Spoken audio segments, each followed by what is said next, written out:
মমতা ব্যানার্জির নির্দেশ ছাড়া একটা কাজও পুলিশের ওপর মহল বলুন নিচের মহল বলুন কেউ করে না। বলো কি তুমি সত্যি বলছো? ঠিক আছে, তো এখানে তথ্য প্রমাণ লোপাট, সাক্ষ্য যেগুলো ছিল, সাক্ষ্য যেগুলো দিতে পারতো সেগুলোকে ধ্বংস করে ফেলা, এসব পুলিশ করেছে, একদম নিঃসন্দেহে এই কাজগুলো করেছে।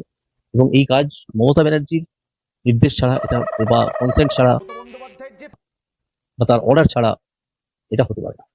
কি বলে তো মহা মুশকিল। হয়তো টেলিফোনে তাকে জিজ্ঞাসাবাদও করা হয়েছে, এটাও হতে পারে, এটা অবশ্য হতে পারে। এই আজকের এই অপরাধে বড় কথা হচ্ছে যে ওই অভিডেন্সটা নষ্ট করলো কে এবং কার নির্দেশে, সেটা সিবিআই নিশ্চয়ই একটা পয়েন্ট আউট করতে পেরেছে এর মধ্যে। সেই জন্য সুপ্রিম কোর্ট বিচলিত বোধ করতে পারে। জয়ললিতা মুখ্যমন্ত্রী থাকা অবস্থায় অ্যারেস্ট হয়ে গেছেন, অরবিন্দ কেজরিওয়াল অ্যারেস্ট হয়ে গেছেন, জিজ্ঞাসাবাদের আগে তো কাউকে অ্যারেস্ট করা হয়নি। তাহলে মুখ্যমন্ত্রীকে ওদিকে জিজ্ঞাসাবাদ করা হবে এবং তারপর তিনি অ্যারেস্ট হয়ে যেতে পারেন। আমি মনে করি তাকে ডেকে জিজ্ঞাসাবাদ করা উচিত, তার ফোনটা সিজ করা উচিত, তার ফোনের কল রেকর্ড সব জোগাড় করে দেখা উচিত, তার সঙ্গে তিনি কখন কথা বলেছেন, কোন দিনে কথা বলেছেন, এইসবগুলো। দেখো বোঝো অবস্থা।